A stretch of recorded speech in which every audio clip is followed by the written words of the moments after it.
Siempre me pareció, cuando era estudiante, me costaba entender cuando de pronto un profesor se ponía delante de la clase y hablaba de una forma con un lenguaje tremendamente difícil, o de una forma que yo no podía entender. Y cuando pasaba eso, a veces pensaba, bueno, seré yo que no tengo la inteligencia suficiente como para entender a este profesor que habla tan difícil y con un lenguaje que no puedo comprender. Pero en realidad siempre me quedó la duda adentro de que el problema tal vez no era mío, sino que tal vez el problema era de él. Que lo realmente difícil es presentar y expresar aquellas cosas que son muy complejas en términos sencillos, para que la gente lo pueda comprender y los alumnos lo puedan comprender. Porque de poco sirve enseñar si todos luego salen de una clase diciendo, vos entendiste qué es lo que dijo el profesor, y entonces ¿para qué sirvió la clase? Entonces, teniendo esa sensación, bueno, yo empecé a dar clases como profesor, pero no había descubierto todavía lo que podía ser una forma de presentar estos asuntos complejos en forma sencilla. Hasta que pasó algo que me empezó a dar una pista de esto. Tenía un hijo pequeño, digamos unos 8 años, iba al colegio, y en el colegio un día les hicieron escribir a cada uno de ellos que pusieran, que explicaran qué hacía su padre, cuál era la actividad, a qué se dedicaba su padre. Y entonces todos escribieron y se lo entregaron a la maestra. Bueno, yo ni me enteré de esto, pero a fin de año voy al colegio porque se hacía la fiesta de fin de año, y habían puesto en el colegio todas las actividades, o buena parte de las actividades que habían hecho los niños durante el año. Lo que habían hecho con cerámica en fin, y de pronto acá aparecen en un pizarrón lo que habían escrito sobre los padres. Y entonces yo dije, bueno, a ver qué escribieron sobre mí. Yo estaba intrigado porque nos habían invitado a los padres a que fuéramos al aula y le explicáramos a los alumnos lo que cada uno hacía. Y entonces cuando me tocó ir a mí, yo dije, ¿cómo les explico a niños de 8 años lo que yo hago, que es la economía? Entonces dije, bueno, para empezar con algo que puedan comprender, les voy a contar cómo es un día de trabajo y después engancho con el tema de la economía. Y entonces le dije, miren, yo llego a la oficina y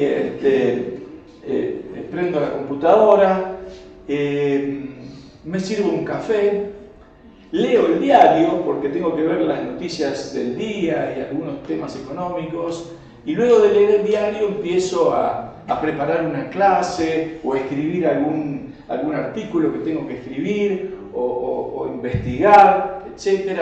Y ahí seguí. ¿Y qué estoy investigando? Economía, y entonces empecé a hablar de economía. Y yo me fui contento, yo dije, bueno, me parece que salió bien, que entendieron lo que yo estaba hablando. Pero cuando voy a fin de año y veo lo que habían escrito ahí, veo el padre de Pérez es médico y cura a los enfermos. El padre de García tiene una zapatería y vende zapatos. Digo, no había ninguno sobre mi visita. Y de pronto encuentro uno por ahí abajo que dice, el padre de Krause toma café y lee el diario. Dije, acá estamos en problemas. Se ve que no pude llegar a esos niños y de alguna forma tendría que ver cómo lo puedo hacer. Entonces me quedé pensando, ¿cuál es la forma en la cual podría hacerlo? Y la idea tiene que ver con otro de mis hijos. Cuando estaba por nacer otro de mis hijos, estábamos en esa típica discusión acerca de qué nombre le vamos a poner. Y no sabíamos qué nombre ponerle.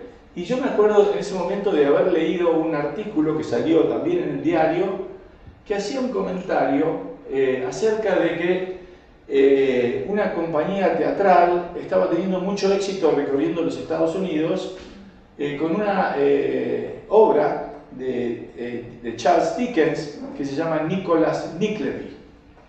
Bueno, me llamó la atención y en ese momento, cuando vino la discusión del nombre, yo me acordé, justo vi lo de Nicholas Nickleby, ¿por qué no le ponemos Nicolás? Y de hecho le quedó, sí, nos pusimos de acuerdo y se llamó Nicolás. Muy bien, ¿ok? Entonces, cuando estábamos saliendo del hospital, yo dije, pero claro, si a mí de alguna forma yo saqué la idea de este Nicholas Nickleby, como mínimo debería leer el libro. Entonces recorrí ahí las calles cerca del hospital y había una librería, y recuerdo que era una librería que vendía muchos libros antiguos también, y encontré una muy linda edición de Nicholas Nickleby del año 1920 y me la compré. Y bueno, la empecé a leer, dije, bueno, tal cual, la voy a leer. Y no había hecho 5 páginas del libro cuando empecé a leer una historia que me pareció un ejemplo extraordinario de cómo explicar una situación que se presenta en la economía, que es, por ejemplo, la posible existencia de un monopolio, es decir, de un solo vendedor.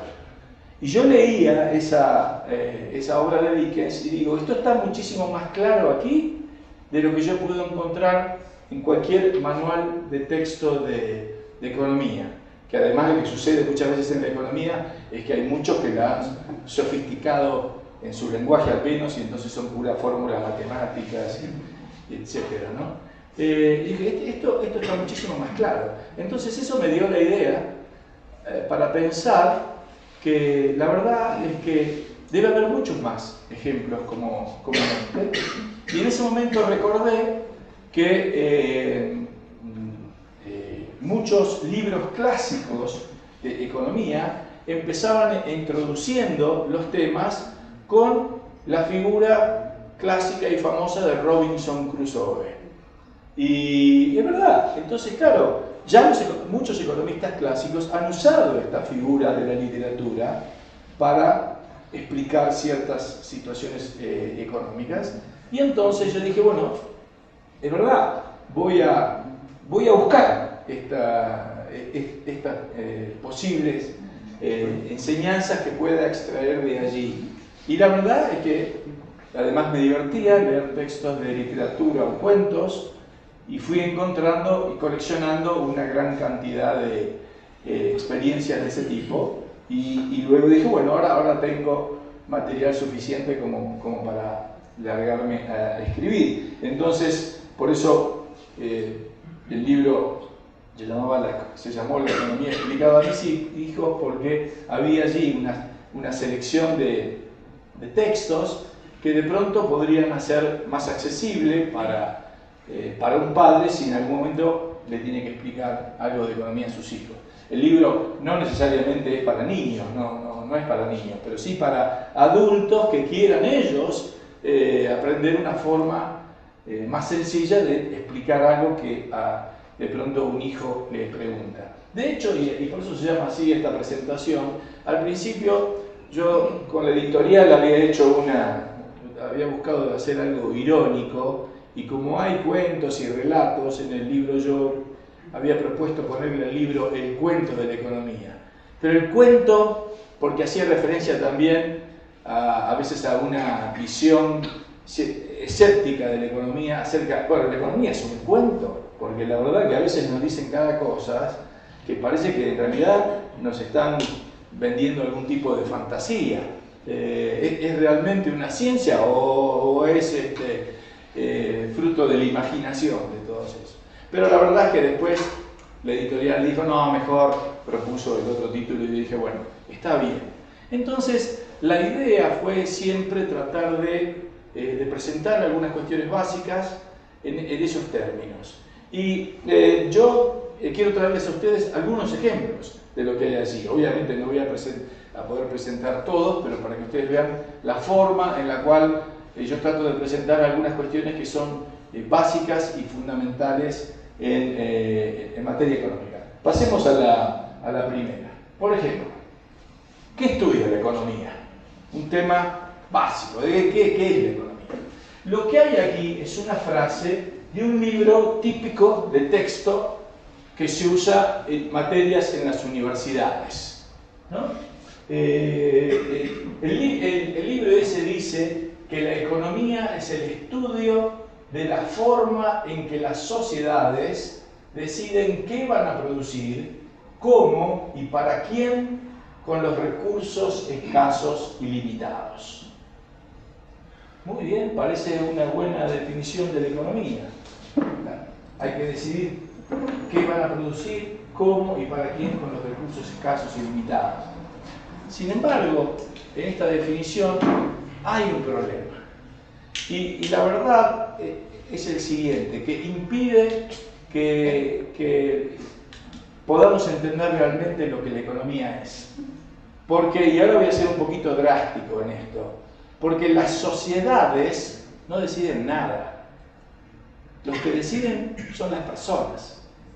Lo que llamamos sociedad es un conjunto de personas que tienen algunos elementos en común, una cultura, un territorio, una tradición, pero que la sociedad tome decisiones no nos permite entender lo que está ocurriendo, porque todas las decisiones que ocurren son decisiones individuales.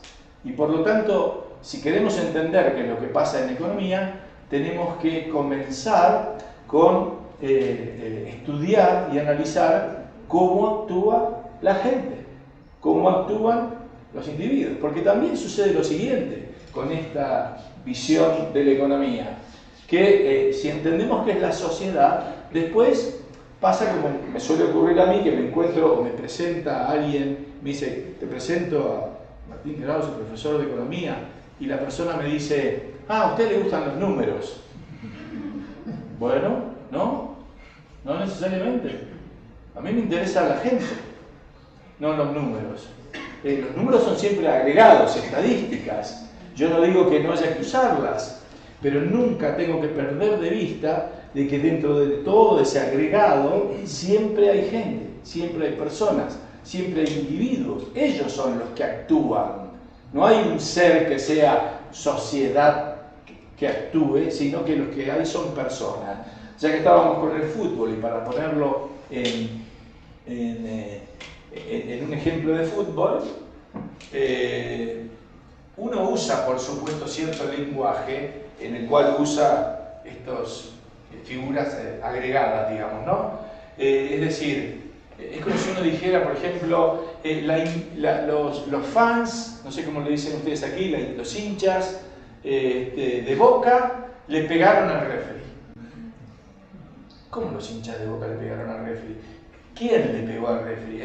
El que le pegó al referee es uno o dos. Hubo una mano en particular que aterrizó en la cara del referee y no... ¿Qué quiere decir la hinchada de Boca? Acá que tenemos abogados, también los abogados, hay que determinar quién es el responsable. ¿Quién es el responsable?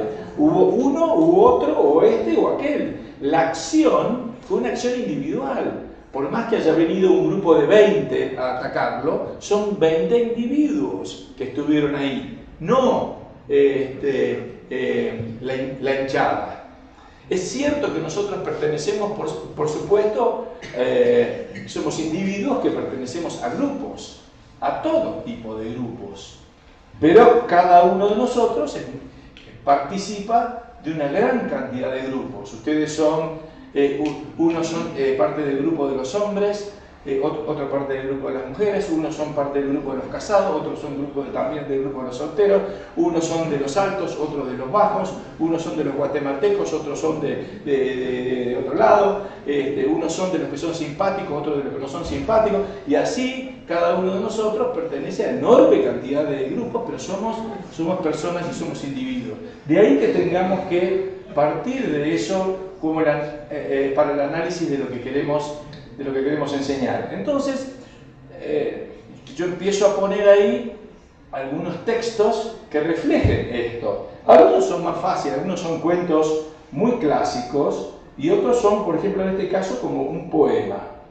Hay un muy reconocido escritor argentino del siglo XX que se llamó Jorge Luis Borges, y él tiene un poema que se llama Tú, y dice así: un solo hombre ha nacido, un solo hombre ha muerto en la tierra. Afirmar lo contrario es mera estadística, una adición imposible. No menos imposible que sumar el olor de la lluvia y el sueño que anoche soñaste. Ese hombre es Ulises, Abel, Caín, el primer hombre que ordenó las constelaciones, el hombre que erigió la primer pirámide, el hombre que escribió los hexagramas del libro de los cambios, el forjador que grabó las runas en la espada de Hengist, el arquero Einar Tambarskjölver, Luis de León, el librero que engendró a Samuel Johnson, el jardinero de Voltaire, Darwin en la prueba del Beagle, un judío en la cámara letal, con el tiempo, tú y yo. Es decir, Borges está diciendo lo mismo, está diciendo, miren, lo que hay son personas, esto es lo que hay, somos individuos. Entonces, la economía tiene que partir de ahí, tiene que partir de lo que las personas hacen. La segunda pregunta para hacerse a partir de eso es, ok, vamos a estudiar cómo actúan las personas, cuáles son las consecuencias de sus actos. Porque hay otras disciplinas que estudian otras áreas de las acciones individuales. Por ejemplo, la psicología, no sé si hay estudiantes de psicología aquí, no. Bueno, la psicología se pregunta por qué la gente actúa de una forma o de otra, y trata de descubrir qué es lo que pasa y por qué la gente actúa, esta persona actuó de esta forma o actuó de la otra. La historia trata de investigar por qué actuaron de alguna forma en el pasado y explicar cuáles fueron las causas y las consecuencias de esas acciones. La ética se pregunta si esta acción que alguien realizó está bien o está mal, es justa o injusta. Y en economía lo que hacemos es estudiar las acciones de la gente y las consecuencias que eso trae. Es decir, por ejemplo, si la gente consume más, ¿qué pasa? O si la gente produce más, ¿qué pasa? Y eso es lo que tratamos de estudiar. Pero esa acción es algo que está en la base y el fundamento de la economía, y estamos además obligados a actuar porque vivimos en un mundo de irremediable escasez. Es decir, esto es inevitable, no podemos evitar la escasez. Claro, uno podrá decir, y esto es lo que nos lleva a actuar, porque lo que nos lleva a actuar es tratar de superar esa escasez. Uno podrá decir, bueno, pero no sé, algún millonario, Bill Gates, no tiene escasez. Tiene todo el dinero que quiere, puede conseguir todo lo que desea. Bill Gates está sujeto a limitaciones y escasez en algunos aspectos tanto como nosotros. Para empezar, su vida es limitada. El tiempo para él es escaso. Fíjense el caso de otro gran millonario, este señor Steve Jobs, el que creó Apple, ¿no es cierto? Este señor murió. No pudo conocer a sus nietos. Hubiera puesto, ¿cuántos millones hubiera puesto para poder conocer a sus nietos? No pudo, por más millones que tuviera. O sea, ahí ya hay una escasez irremediable, que es la del tiempo. Tenemos una cierta vida, no vamos a tener todo el tiempo. De la misma forma que en la vida no tenemos los medios como para hacer todo lo que querramos hacer. Solamente vamos a poder hacer algunas cosas con los medios que tenemos. Algunos tienen más, otros tienen menos. Y de lo que trata la economía, y por eso usamos la palabra ahí, economizar, es porque como tenemos los medios escasos, tenemos que decidir en qué los vamos a utilizar. No voy a poder hacer todo, no voy a poder alcanzar todos los fines. Entonces, como tengo poco tiempo, pocos recursos, ¿qué es lo que voy a hacer con ese tiempo y con esos recursos? Los voy a asignar a aquello que entiendo que es más valioso. Y eso es lo que me lleva a actuar. Bueno, fíjense que esto es tan así que hay un cuento tradicional que lo muestra, aunque no sea el objetivo de ese cuento. Durante mucho tiempo, antes, digamos, los cuentos para niños cumplían la función de transmitirle alguna enseñanza a los niños. Bueno, hay una serie de cuentos tradicionales que fueron recopilados por un editor y escritor español en el siglo XIX que se llamó Saturnino Callejas, y uno de esos cuentos se llama Volver de Jauja.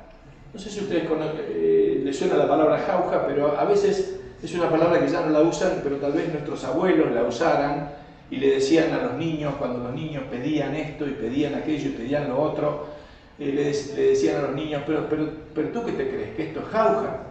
Como diciendo que todo es gratis. No podés tener simplemente todo lo que deseas. Y el cuento, que se llama Volver de Jauja, muy brevemente plantea esta historia. El personaje es un niño que se llama Juancito, y Juancito era muy perezoso, y entonces no hacía la cama, no se lavaba los dientes, no arreglaba su cuarto, y entonces un día en la mesa con sus padres, el padre le dice: Juancito, tú eres muy haragán, me parece que en realidad tendrías que vivir en Jauja. Y Juancito dice: ¿y qué es Jauja? Jauja es un país donde todo lo que deseas lo tenés. No, dice: sí, es así, dicen que es así. ¿Y dónde queda Jauja? Bueno, yo no sé, yo no fui, pero dicen que queda allá atrás del volcán, yendo por ahí, por ahí atrás, ahí está. Y entonces él, como ya tenía toda la intriga y la curiosidad, sale un día y va a buscar ese país de Jauja. Y como es un cuento que les cuento que lo encuentra, y llega a ese país y de pronto se da cuenta que dice: bueno, después de haber caminado todo esto, ¿qué sed? Me tomaría ahora una Coca-Cola, y le aparece una Coca-Cola aquí. Y se la toma y dice: esto es extraordinario. Y después, bueno, tengo un poquito de hambre también, me comería una hamburguesa, y le aparece una hamburguesa ahí. Se come la hamburguesa y dice: este lugar es genial. Y se da cuenta que a medida que va avanzando, ya esas preferencias que él tiene se cumplen más rápido. En vez de ahora si quiere volver a tomar una Coca-Cola, en vez de aparecer la botella de Coca-Cola, ya directamente le venía el chorro a la boca. Directamente abría la boca y entraba la Coca-Cola. Extraordinario, este lugar es extraordinario. Entonces sigue caminando y empieza a ver que allá hay gente como que está tirada en el suelo. Y llega hasta ellos y los encuentra, y resulta que esta gente eran unos gordos panzones así ya, que estaban tirados en el piso. Y él se acerca a ellos y les dice: pero ustedes, ¿por qué están acá haciendo esto? No, es que fíjate, acá todo es tan fácil que nosotros pedimos esto, pedimos aquello, pedimos lo otro. Mirá lo gordos que estamos, yo no me puedo ni mover ya de cómo estoy acá. Bueno, pero ¿está contento? Le dice: no, estoy terriblemente preocupado, porque los que llegaron adelante nuestro, fíjate que explotan y se los traga la tierra. Bueno, entonces Juancito se pega un susto fenomenal, sale corriendo y vuelve a su casa. La moraleja del cuento es que al día siguiente se levanta, se lava los dientes, se peina, se baña, arregla el cuarto, hace la cama, etc. Aprendió esa lección, y para eso usarían ese cuento, para enseñarle eso. Pero el cuento está mostrando una enseñanza fundamental de la economía, y es que si no hubiera escasez, no habría acción.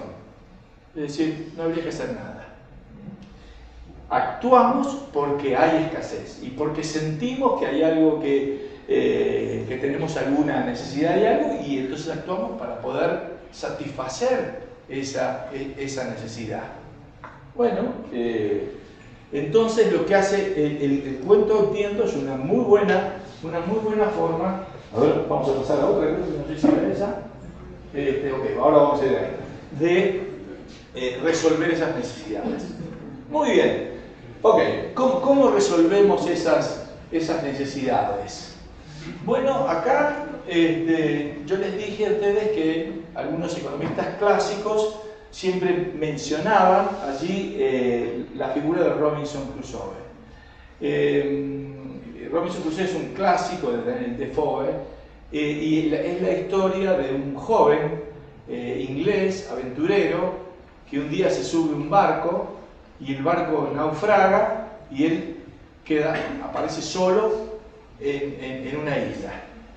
Entonces, los libros de economía empezaban a comentar ciertas cuestiones básicas de la economía a partir de un personaje individual. Y solo estaba bien eso, porque yo dije que la acción es individual. Y entonces empezaban primero a explicar algunas cosas a partir de la figura de Robinson Crusoe. Y Robinson Crusoe lo primero que tenía que hacer era tratar de ver cómo resolvía esas necesidades que lo llevaban a actuar. En una situación como esa hay ciertas situaciones que son prioritarias.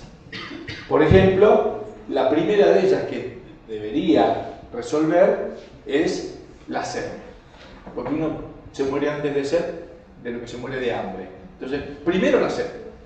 ¿Dónde hay agua que yo pueda tomar? Ahí está el mar, que no la puedo tomar. Tengo que encontrar agua que pueda tomar. Incluso si encuentro algún estanque, algo de eso, no sé si es agua que esté bien o no para tomarla. En fin, mejor un río que esté corriendo y que lo vea limpio. Tengo que hacer un esfuerzo, tengo que actuar para buscar agua. Después supongo que tengo que buscar algo de comida. Y tercero, voy a tener que buscar un lugar para dormir, un lugar para pasar la noche tranquilo. Porque a lo mejor me tiro a dormir acá, pero yo no sé si acá hay fieras o qué, y necesito descansar. Entonces, empiezo a actuar para resolver cada una de esas necesidades. En el libro está escrito como si fuera el diario de Robinson Crusoe, y Robinson Crusoe dice así: 3 de noviembre. Salí a cazar y maté 2 aves con el rifle. Los pájaros eran similares a los patos y su carne muy sabrosa. Por la tarde empecé a fabricarme una mesa. 4 de noviembre. Por la mañana comencé a distribuir el tiempo que debía dedicar a trabajar, a la casa, a dormir y a distraerme. Así decidí salir todas las mañanas a cazar durante 2 o 3 horas, siempre que no lloviese. Después trabajaría hasta las 11 en punto. A esta hora comería lo que tuviese. Dormiría un rato desde las 12 hasta las 2, ya que en ese momento del día hacía mucho calor, y me pondría a trabajar de nuevo por la tarde. Empleé todo el tiempo asignado al trabajo ese día y el siguiente en fabricar la mesa, pues aún era un trabajador poco hábil.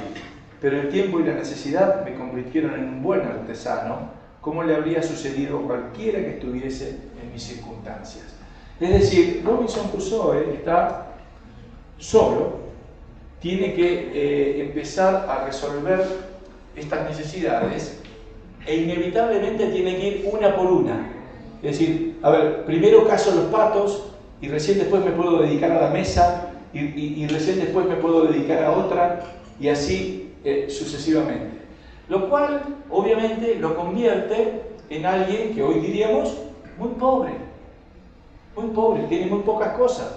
Es más, está viviendo al borde de la subsistencia. Si no caza un pato hoy, no come.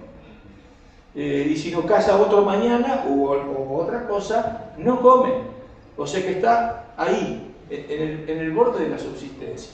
Ahora, en la obra, en algún momento, se encuentra con otra persona en la isla. Es un personaje que, nombre raro para nosotros, el autor le puso Viernes. Viernes. Era aparentemente un poblador local de alguna de esas islas. Y entonces, fíjense ustedes que ahí la situación cambia. El hecho de que haya otra persona plantea la posibilidad de que ahora exista una sociedad. Es decir, que ahora exista cooperación. No siempre va a haber cooperación. De hecho, déjenme contarles una anécdota de Robinson Crusoe. Él primero va caminando por la isla y encuentra huellas humanas en la arena de la playa. Su primera reacción es salir corriendo a esconderse en algún lado, porque no sabe quién es, si el otro es un cooperador o un depredador, digamos. Entonces, pero resultó que era viernes, un buen personaje, amable, inocente. Entonces empiezan a colaborar. Y siendo dos personas, ahora puedes tratar de satisfacer más necesidades a la vez. Entonces, ahora empieza esto que llamamos, y es fundamental, la división del trabajo. Entonces, en la isla perfectamente pueden hacer esto. Mira, tú te vas a casar y yo voy a buscar agua. Entonces ahora, uno podría decir, ya que estamos hablando de casa, matamos dos pájaros de un tiro. Es decir, al mismo momento vamos a conseguir agua y comida. Ah, es verdad. Entonces estamos mejor que antes. Sí, claro. Esto es lo que descubre y enfatiza a quien reconocemos como el padre fundador de la ciencia económica, que es este señor que está a la izquierda, que se llamó Adam Smith. Y Adam Smith, que era un escocés, que escribe allá por el año y publica un famoso libro en el año 1776, tiene su libro, un primer capítulo que se llama La división del trabajo. Y entonces, fíjense, el título del libro es, el título completo, es Una investigación acerca de la causa y el origen de la riqueza de las naciones. Él quiere explicar por qué las naciones, algunas son ricas, otras menos ricas, etc. Que es muchas veces la pregunta que los economistas nos hacemos y queremos explicar. Y él empieza por la cuestión de la división del trabajo. La división del trabajo permite ampliar, digamos, la capacidad de satisfacer necesidades. Porque, por ejemplo, y acá vamos con otro ejemplo simple de esto, supongamos que todos nosotros estuviéramos en un avión. No sé si ustedes vieron, hay una serie que se llama Lost. Una serie que se llama Lost es eso, se caen todos en un avión en una isla. Entonces ahora los náufragos no es uno o dos, somos acá como 100. Ah, 100. Entonces, ahora somos muchos más. Podemos tratar de satisfacer muchas necesidades al mismo tiempo. Supongamos que ustedes dijeran, bueno, profe, ya que usted está ahí adelante, ¿por qué no organiza más o menos el asunto? Y yo digo, bueno, muy bien, hagamos una cosa. Ustedes que están acá vayan a buscar agua. Ustedes vayan a tratar de cazar algo. Los otros 10 que están allá vayan a tratar de buscar algunos frutos. Los que están más allá vayan a tratar de buscar unas hojas de palmera para hacer un techo, etc. Los que están más allá traten de buscar, y así voy repartiendo distintas tareas. Nos vemos acá en 10 horas. Muy bien, cada uno se va y ahora vuelve. Y ellos traen agua, ellos traen algo de comida, ellos traen las hojas de palmera que dijimos, y los demás van trayendo otras cosas. Ahora hemos logrado hacer entre todos lo que a uno solo le hubiera llevado 10 días a lo mejor hacer. Ahora todo eso se hizo en un día, porque estamos dividiendo la tarea, dividiendo el trabajo. Eso es un elemento fundamental para la generación de riqueza y el progreso de la sociedad. Y es uno de los elementos básicos que estudia la economía. Ahora fíjense, y voy a ir a otro, y de pronto voy a saltear algunas de las cosas que hay aquí porque no voy a ir en ese orden.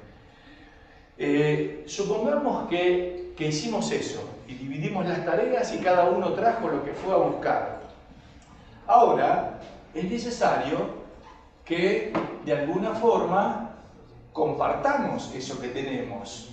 De nada sirve que ellos buscaron agua y se queden con el agua, y ellos buscaron algo para cazar y se quedan con eso que tienen para cazar, los otros buscaron frutos y tienen frutos. Lo que realmente nos hace alcanzar los beneficios de la división del trabajo es que intercambiemos. Entonces ellos digan, mira, te doy un poco de agua por un pato que tú cazaste, y a vos te doy un poco de agua por esas frutas que conseguiste, y intercambia el pato por la fruta, y así empezamos a intercambiar, y ahora entonces obtenemos realmente los beneficios de la división del trabajo. Eso es lo que estudia la economía, la cooperación social a través de intercambios. Es decir, o dicho con otras palabras, la cooperación social en el mercado. uno lo ve. Hoy pasaba por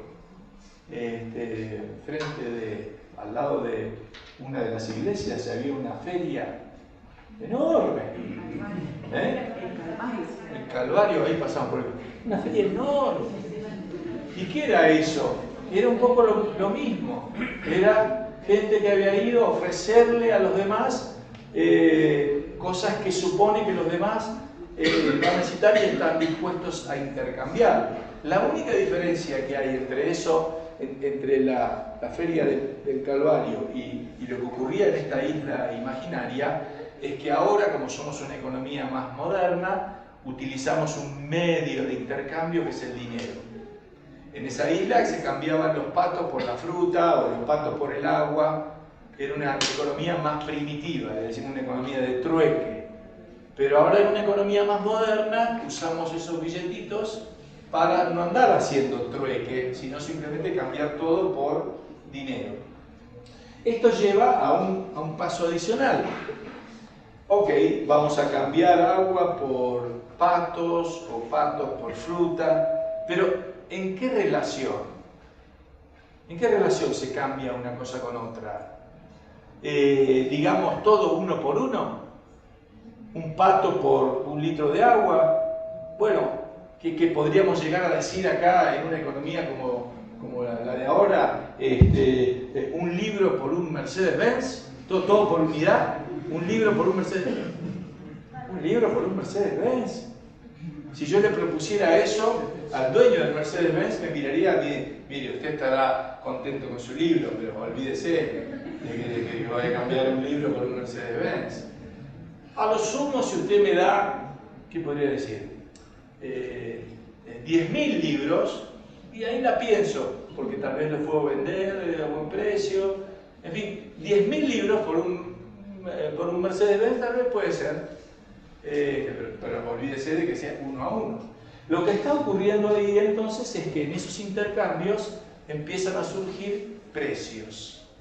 Los precios lo que señalan es la relación que hay de intercambio de una cosa por otra. Entonces el precio de un Mercedes-Benz es 10.000 libros míos. Bueno, en una economía moderna no va a ser así. El Mercedes-Benz va a salir, supongamos que sea usado, $10.000 y este va a salir $1 cada uno, entonces le tengo que dar 10.000 libros para comprarle el Mercedes-Benz. En una economía con dinero, simplemente yo vendo los 10.000 libros y con ese dinero voy y compro el Mercedes-Benz. Pero ese es el papel que el dinero cumple en la economía. Facilitar estos intercambios que son los que nos permiten aprovechar los beneficios de la división del trabajo. Bueno,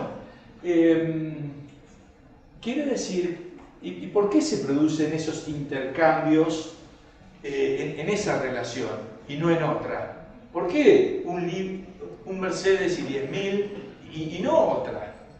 Bueno, para entender eso en economía tenemos que tratar de explicar por qué las cosas valen lo que valen. Ok. Y acá vamos a ir a un tema que ha sido una larguísima discusión en la economía, incluso antes de que la economía existiera como ciencia. Esto es algo que lo vienen discutiendo desde Aristóteles hasta que llega este señor, Adam Smith. ¿Cuál es? ¿Qué es lo que determina el valor de una cosa? Bueno, ahí está, muy bueno. Ahí hay una de las teorías. Una de las teorías es el costo de producción. Esa es verdad, era un poco de cierta forma lo que planteaba Adam Smith y estaba equivocado. No se preocupe. Pero básicamente durante mucho tiempo hubo una competencia entre dos explicaciones. Una de ellas que decía las cosas valen según la cantidad de trabajo que cuesta producirlas, es decir, según el esfuerzo que cuesta producirlas. Y eso es lo que le da valor. Y la otra señalaba que las cosas valen por la utilidad que tienen. Cuanto más útiles son, más las valoramos. Esta, la del trabajo, es parecida a la del costo de producción, porque vendría a ser el costo de producción, vendría a ser el trabajo más los materiales, digamos, que son necesarios. Y estas dos estuvieron en discusión hasta mediados del siglo XIX, en el cual se produjo lo que llamamos como una revolución en la economía, y digamos que ese debate quedó saldado. El trabajo no genera el valor, sino que es al revés, es la utilidad de las cosas es la que en todo caso le da valor al trabajo. Es decir, quiero poner algún ejemplo muy simple y tonto también. Si el valor, primero uno muy tonto, después uno un poquito más serio. Si el trabajo fuera lo que origina el valor, entonces a mí me convendría en cada cosa que produzco poner más trabajo. Pero no suena muy lógico eso. Si puedo hacer algo con menos trabajo, es mejor. Pero si el valor lo crea el trabajo, cuanto más trabajo tenga, más valor tendrá. O ocurrirían cosas como estas. Por ejemplo, supongamos que yo me pongo a construir un auto en la puerta de mi casa. No es que vaya a hacer las piezas, sino que voy comprando las piezas. Con lo que yo sé de autos, le puedo asegurar que yo voy a tardar 2 años, y a los 2 años va a haber algo en la puerta de mi casa que tal vez tiene una forma de auto, pero vaya a saber si anda o no anda. Y en ese momento sale mi vecino, y yo le digo a mi vecino, vecino, 2 años estuve trabajando en esto, ¿usted me vio? ¿Cuánto le parece que vale este auto? Y el vecino me va a mirar y me va a decir, mire, disculpe, no lo quiero ofender, pero para mí no vale nada. ¿Cómo? Si yo trabajé 2 años acá. Sí, está bien, pero para mí no vale nada. Ah, epa. Entonces puede ser que el valor esté en otro lado. Bueno, estos temas no son menores, porque por ejemplo, que el valor proviene del trabajo fue lo que llevó a Marx a llegar a la conclusión de que el capitalismo lo que hacía, como el valor era creado por el trabajo, él se preguntó, ¿de dónde viene la ganancia del capitalista? Del trabajo. Es la plusvalía que el capitalista roba del trabajador. Por lo tanto, ¿qué es lo que hay que hacer? Hay que expropiar a los expropiadores. Hay que hacer la revolución socialista y todo lo demás, basado en esa teoría del valor. Pero como les digo, y voy a hacer la historia corta, allá por el año 1870 y algo, esa teoría se derrumbó delante de una explicación del valor como algo subjetivo. El valor está aquí, no está en las cosas, ni en las horas de trabajo, ni en el material, está en la cabeza de la gente, y es lo que la gente valora las cosas y lo que está dispuesto a ofrecer por ellas, ¿no? Hay un cuento clásico de un autor clásico también que se llama Hans Christian Andersen, que se llama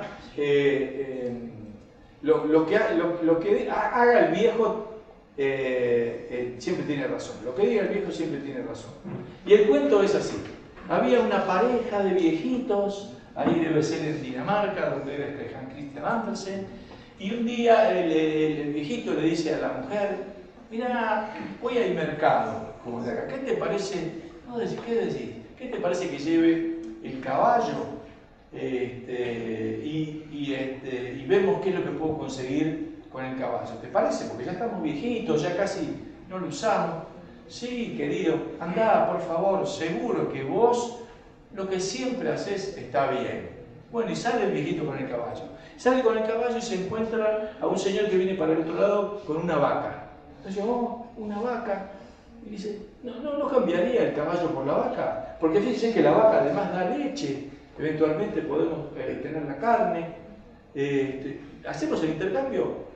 Sí, como no, listo. Entonces el intercambio le da el caballo, se queda con la vaca. Y dice, bueno, pero voy a seguir para el mercado. Y sigue para el mercado y se encuentra con uno que viene con una oveja. Qué bueno, dice, la oveja también da leche. Y además da lana. Así que le dice, no cambiaría la vaca por la oveja. Y bueno, sí, lo hace y sigue con la oveja. Al poco tiempo se encuentra con uno que viene con un gallo, así, grandote, fuerte. ¡Qué extraordinario gallo! ¿Usted no cambiaría la oveja por el gallo? Y efectivamente lo cambia. Sigue caminando, voy a hacer un poquito más breve el cuento, se encuentra con uno con una gallina. Entonces le cambia el gallo por la gallina. Y sigue caminando así y encuentra otro que simplemente tiene una caja de huevos. ¡Uy, los huevos! ¡Qué espectacular! Ya no los tengo que ir a recoger, le cambiaría la gallina por los huevos. Y una vez que cambió por los huevos, entra, ya estaba cansado, digo, entro al bar a tomar algo. Y cuando se sienta a tomar algo, vienen a servirle, y en el bar sale la conversación y él le cuenta al del bar todo ese camino.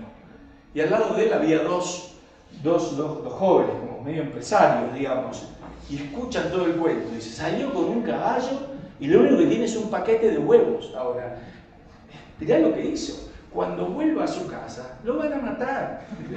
Y entonces él escucha eso y dice, mi mujer, Marta, digamos, dice que lo que siempre hago, que está muy bien. Yo le apuesto que no. Vas a ver que lo van a matar. Le apuesto $1000 a que cuando llegue a su casa lo van a liquidar. Bueno, dice, entonces efectivamente vuelven a la casa y él llega y estaba la mujer y le cuenta todo el cuento. Que el caballo, que la vaca, que los ovejas, que el gallo, que la gallina, que los huevos.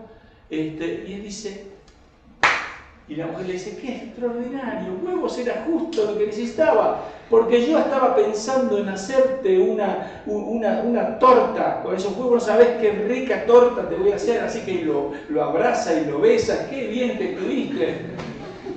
Y el tipo dice, bueno, ok, perdieron la apuesta, encima tuvieron que darle los $1000 al viejito. Bueno, o sea que el viejito terminó bien, porque aparte terminó bien con la mujer y aparte con los $1000. Que no se los esperaba. Pero bueno, la anécdota, digamos, de la historia es que el valor es subjetivo. Él va caminando y él cuando enfrenta cada uno de esos casos, en ese momento entiende que la vaca para él es más valiosa que el caballo. Y después entiende que la oveja es más valiosa que la vaca, y así sucesivamente. Claro, nosotros mirando desde afuera, estamos diciendo eso es una cosa ridícula, porque nosotros tenemos valoraciones distintas de pronto. Pero según sus propias valoraciones, eso es lo que él está valorando. Así que lo que está ocurriendo ahí es que su valoración es subjetiva y por lo tanto él se guía y se expresa esas valoraciones subjetivas cada vez que realiza un intercambio. Bueno, en fin, no los voy a tal vez aburrir con mucho más, no sé si tengo algún cuento más, mira, pasa uno más, no todos, pasa con pasa otros, sigamos con esto, también aquí, a ver si hay alguno que quiera al final, dale, otra más, ok, vamos a ver, dentro de, llegando ya, y en el texto también, hacia el final, empezamos a tratar a tratar de explicar aquellos temas que son más complejos en la economía, tales como por ejemplo la moneda de un país o el papel del gobierno, el gasto del gobierno. Y entonces acá aparecen dos historias que quiero contar para esto, ¿no? El primero es Príncipe y Mendigo de Mark Twain. En Príncipe y Mendigo, tal vez alguno de ustedes conozca la historia, resulta que hay un príncipe, que es un niño joven, como aparece ahí, y resulta que hay en la calle un mendigo de la misma edad y muy parecido. Y resulta que el príncipe estaba muy cansado de todos los deberes que tiene ahí en la corte, que tenía que vestirse, que tenía que estar sentado, que bien derecho, que estar así calado, que no podía ir a jugar, sino que tenía que estar en la ceremonia de la realeza y qué sé yo. Y él era un niño que quería jugar, no hacer nada de eso. Entonces cuando descubre que hay un mendigo muy parecido a él, le dice, ya sé, hagamos una cosa, ponte mi ropa, y yo me pongo la tuya, y yo salgo a la calle y tú te quedas aquí como si fueras el príncipe. Y entonces el verdadero príncipe se va a la calle vestido de mendigo. Y el mendigo queda como príncipe. Y ahí sucede algo extraordinario, porque el príncipe tiene que participar de una reunión de la corte. Y la corte vienen los ministros, como sería en cualquier gobierno, como es acá ahora, y empiezan a decirle, ah, necesitamos dinero para gastar en esto, y necesitamos dinero para gastar en lo otro, y necesitamos, así que firme acá y firme allá. Y el mendigo tiene conciencia de la escasez, porque el mendigo es pobre.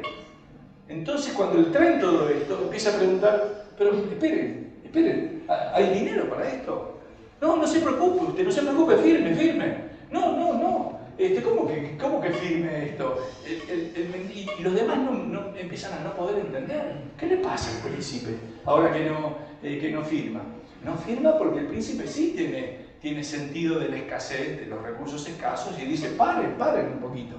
Pero lo que vemos muchas veces en nuestros países es que, sobre todo, la política no tiene ese sentido de escasez. Y está dispuesta a gastar todo lo que pueda gastar. ¿Por qué? Porque no está gastando dinero propio, está gastando dinero de los contribuyentes, pero no el propio. Entonces gastar dinero de otro, está claro que uno lo hace con toda facilidad, pero si fuera el dinero propio, la cosa es distinta.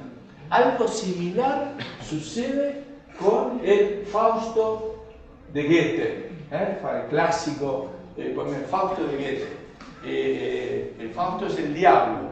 Y curiosamente en el Fausto de Goethe el diablo aparece disfrazado de ministro de Economía. Y entonces, ¿qué le pasa?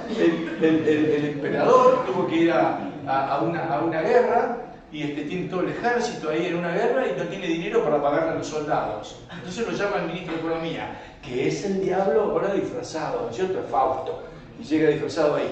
Y el emperador dice, ¿qué vamos a hacer? ¿Cómo vamos a hacer con no podemos pagarle a los soldados? Y el ministro dice, no se preocupe, mire, usted firme estos papeles. ¿Y qué son esos papeles? Son unos papeles con los cuales le vamos a pagar a los soldados. Estamos hablando de una época en que la moneda era el metal, era la plata, era el oro. Y viene acá el diablo y le dice, firme esos papelitos. Y el emperador duda, porque dice, pero usted me dice esto, ¿usted cree que esta gente va a aceptar estos papelitos? No, usted firme que nosotros le decimos que cuando quieran, si quieren, pueden cambiarlo por oro, pero no importa, usted no se preocupe, usted firme que nosotros le pagamos y ahora tenemos que salir de esta situación. Es decir, lo que está reflejando ahí es esa, a veces perversa, motivación que tienen algunos gobernantes de simplemente resolver las cosas emitiendo dinero, así papelitos, y darle papelitos de colores en última instancia a la gente que cada vez van perdiendo más su valor. Y el emperador tiene esa noción, le llama la atención que Fausto venga a plantearle esto, ¿no? Y bueno, finalmente lo decir que firma, y ahí van los papelitos y la gente recibe, el ejército le pagan esos papelitos y después se arma algo bastante complicado. En fin, simplemente quiero esto presentarlo nada más que como algunos ejemplos de la forma en la cual,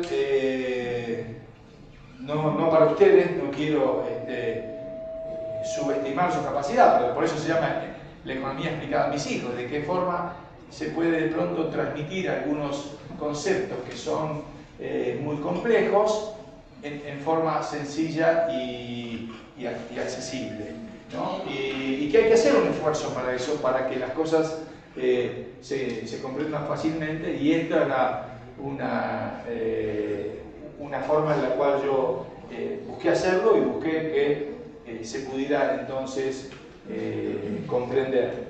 Espero que ustedes también, digamos, acá, al mismo tiempo que uno pueda comprender eso y que sea también una forma que incluso sea divertida, digamos, porque uno está leyendo cosas que son al menos simpáticas, digamos, algunas de esas historias. Y lo último que quisiera señalar es que no es complicado encontrar historias como estas que expresan situaciones económicas. ¿Por qué?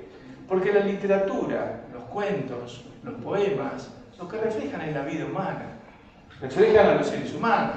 Entonces, ¿cómo no va a aparecer todo esto? Claro que aparece.